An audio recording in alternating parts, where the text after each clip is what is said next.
Hello everyone, welcome to my channel. This is Bharat Waware. विद्यार्थी मित्र, आजच्या व्हिडिओमध्ये आपण ISI ह्या संस्थेविषयी सविस्तरपणे माहिती घेणार आहोत. ISI ही संस्था काय आहे, ह्या संस्थेचं मुख्यालय कुठं आहे, त्याचप्रमाणे एलिजिबिलिटी क्रायटेरिया काय आहे, फीस किती आहे, स्कॉलरशिप किती आहे, याविषयीची संपूर्ण माहिती आजच्या व्हिडिओमध्ये आपण पाहणार आहोत. चॅनलवर नवीन असाल तर चॅनलला सबस्क्राईब करा, व्हिडिओला लाईक करून जास्तीत जास्त शेअर करा. तर बघा, ISI means Indian statistical institute.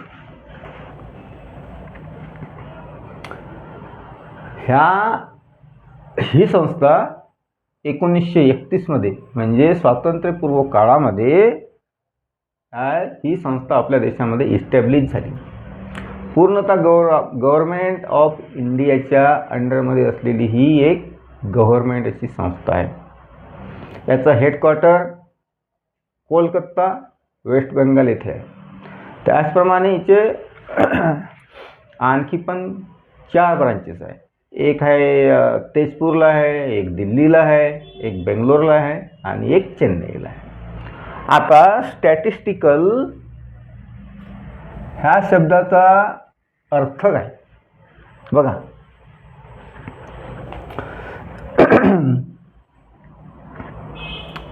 Statistics म्हणजे काय? एक सांख्यिकी, आकडेवारी गोळा करणे, त्याचा अर्थ लावणे आणि त्यानंतर निष्कर्ष काढणे, हा स्टॅटिस्टिकल शब्दाचा अर्थ आहे. माहिती गोळा करणे किंवा आकडेवारी गोळा करणे, त्याचा अर्थ लावणे आणि त्यानंतर निष्कर्ष काढणे, हा स्टॅटिस्टिकल ह्या शब्दाचा मूळ अर्थ आहे. आता बघा,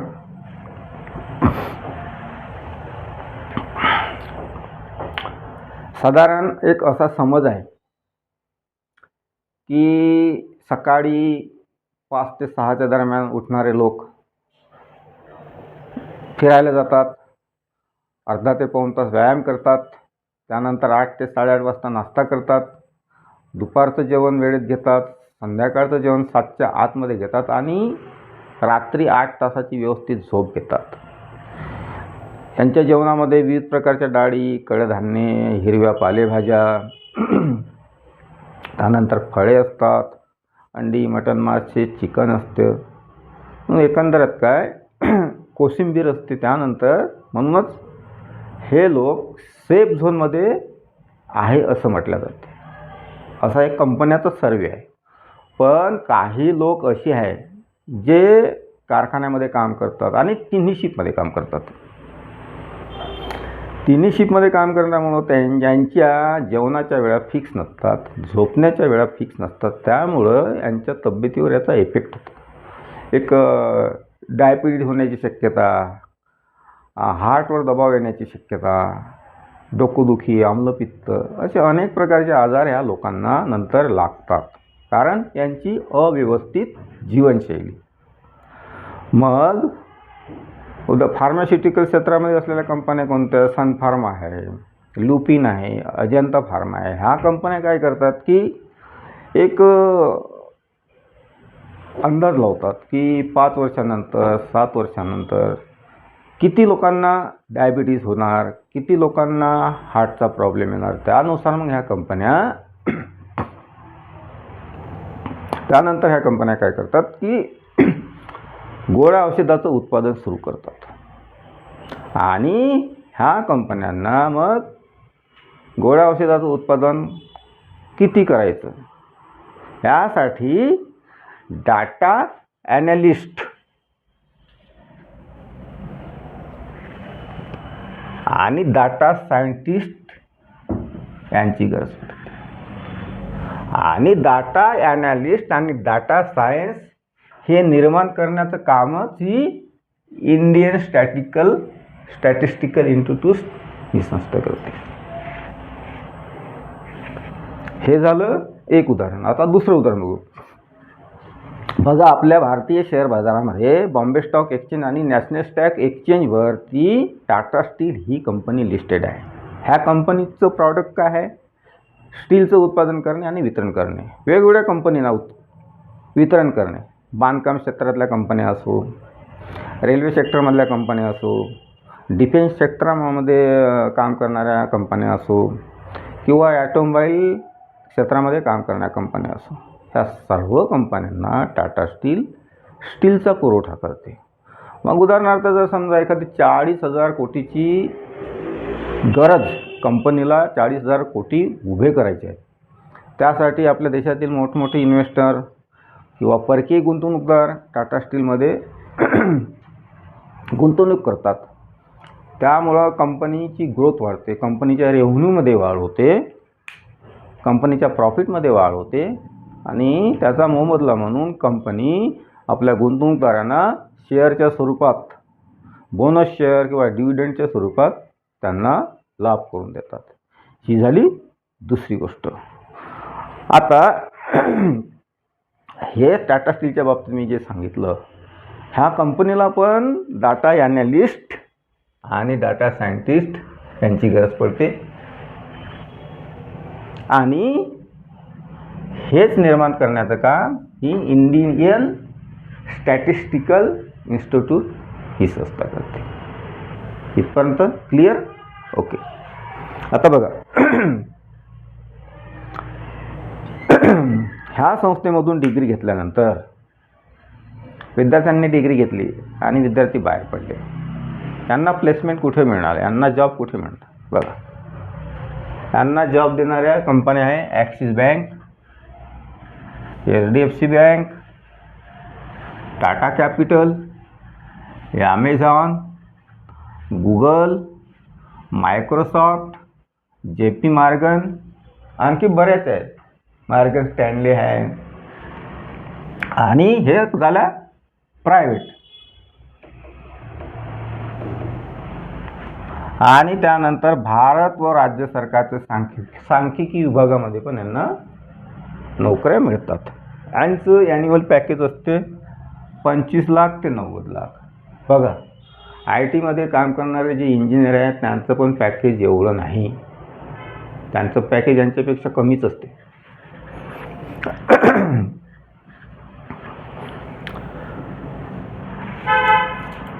आता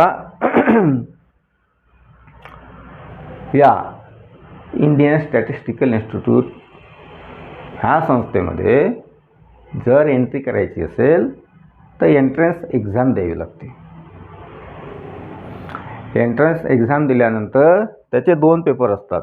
एक UG ग्रुप, A ग्रुप, 30 मार्काचा 30 क्वेश्चनचा पेपर असतो, आणि हा ऑब्जेक्टिव्ह असतो. दुसरा पेपर असतो B ग्रुपचा, हा 8 क्वेश्चनचा पेपर असतो, हा सब्जेक्टिव्ह असतो. याच्यामध्ये संपूर्ण देशात फक्त 75 सीट अवेलेबल आहे.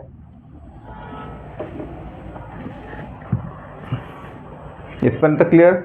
आता बघा, ISI ह्या संस्थेनं असा कुठला कोर्स, एक डिग्री कोर्स म्हणा, जो लॉन्च केलेला आहे, त्या कोर्सचं काय नाव आहे? बघा, डिग्री कोर्स UG म्हणजे काय? UG म्हणजे अंडर ग्रॅज्युएट कोर्स. पहिल्या कोर्सचं नाव आहे बॅचलर ऑफ स्टॅटिस्टिकल. हा 3 वर्षाचा कोर्स आहे, आणि मेन ब्रँचला आहे कोलकाता. दुसरा डिग्री कोर्स आहे बॅचलर ऑफ मॅथमॅटिक्स. हा पण 3 वर्षाचा कोर्स आहे, हा बेंगलोर इथे. त्यानंतर bachelor of statistics in data science, हा 4 वर्षाचा कोर्स, आणि दिल्ली इथे. ह्या कोर्सची फी किती आहे? फीचं स्ट्रक्चर बघू आपण. ह्या तिन्ही कोर्सला जर ॲडमिशन घ्यायची असेल तर फी आहे 0 फी. झिरो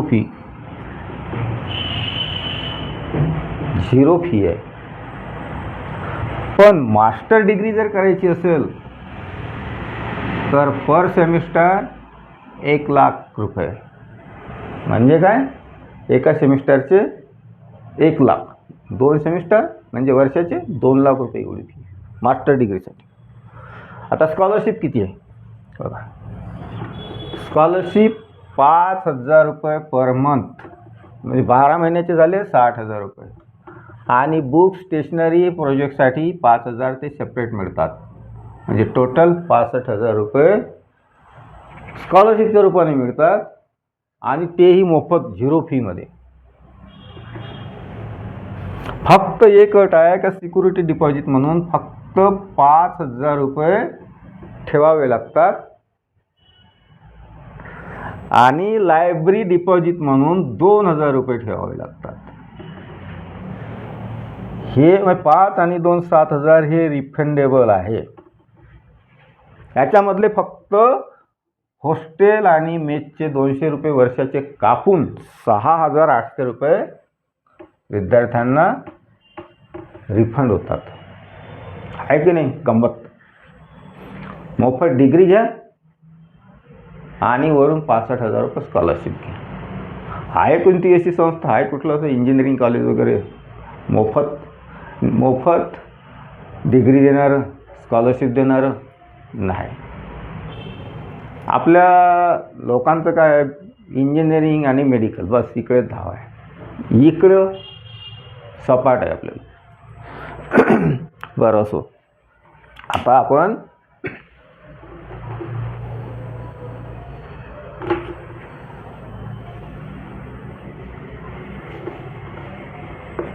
आणखी काय काय फॅसिलिटीज आहे ते बघू.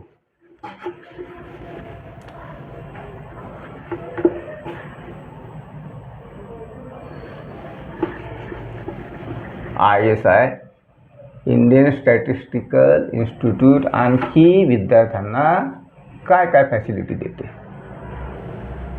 ते आपण बघू. बघा.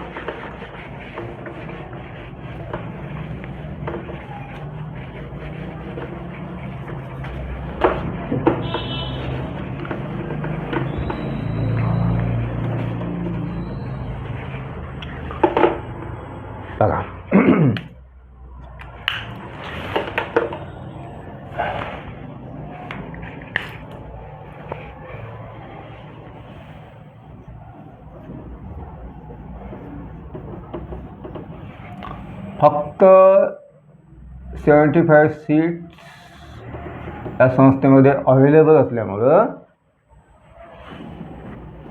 सेपरेट रूम, एका विद्यार्थ्याला एक रूम. दुसरं 24 वायफाय.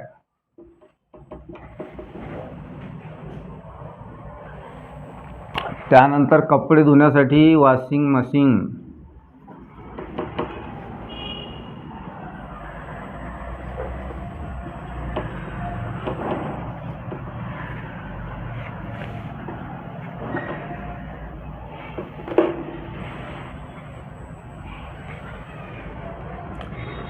त्यानंतर टेबल टेनिस, बॅडमिंटन, क्रिकेट हे सर्व साहित्य मोफत आहे, फ्री आहे विद्यार्थ्यासाठी. त्यानंतर एखाद्या विद्यार्थ्याला, काही विद्यार्थ्याला समजा म्युझिकची आवड असेल तर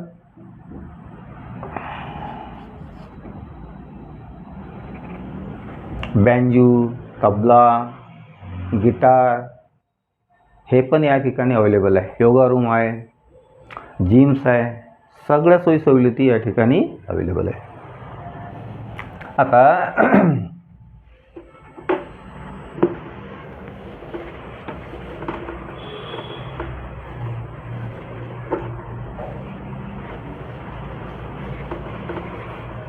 आता एलिजिबिलिटी क्रायटेरिया काय आहे आपण ते बघू.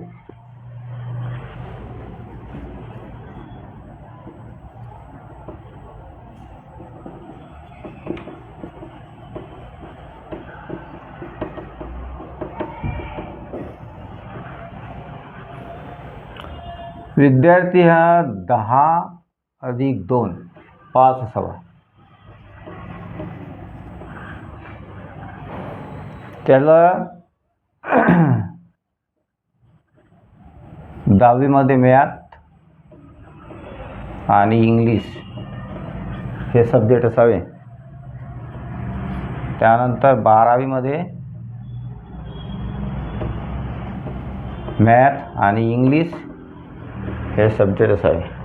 इथे बघा फिजिक्स, केमिस्ट्री आणि biology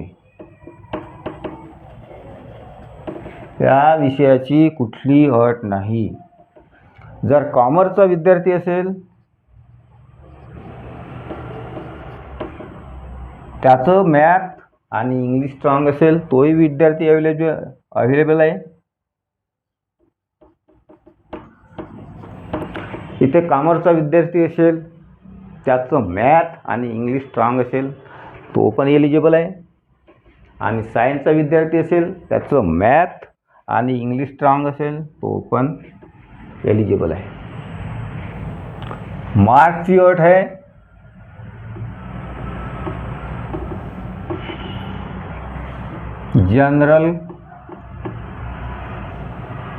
general category student 75% 12वीचे marks.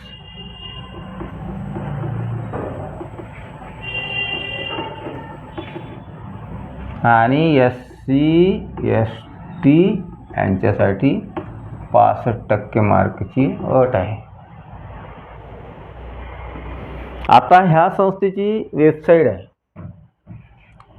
एंट्रन्ससाठी जर फॉर्म भरायचा असेल, एंट्रन्स एक्झामसाठी जर फॉर्म भरायचा असेल तर ह्या संस्थेची वेबसाईट आहे www.ac.in. ह्या संस्थेच्या वेबसाईटवर ज्यावेळेस विद्यार्थी अर्ज करतात त्यावेळेस त्यांच्यासाठी फीस किती आहे. जनरल स्टुडंट 1500 रुपये, जनरल फिमेल 1000 रुपये, SC ST आणि PWD यांच्यासाठी फी आहे 750 रुपये.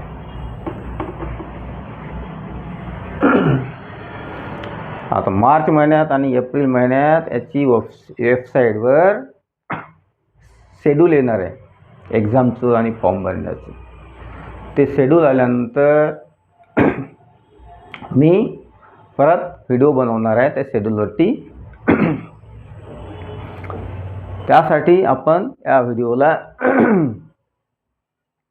लाईक करा, जास्तीत जास्त विद्यार्थ्यांपर्यंत हा व्हिडिओ शेअर करा, चॅनलला सबस्क्राईब करा, कारण हे चॅनल फक्त माझं नाही, हे चॅनल तुमचं सुद्धा आहे. धन्यवाद.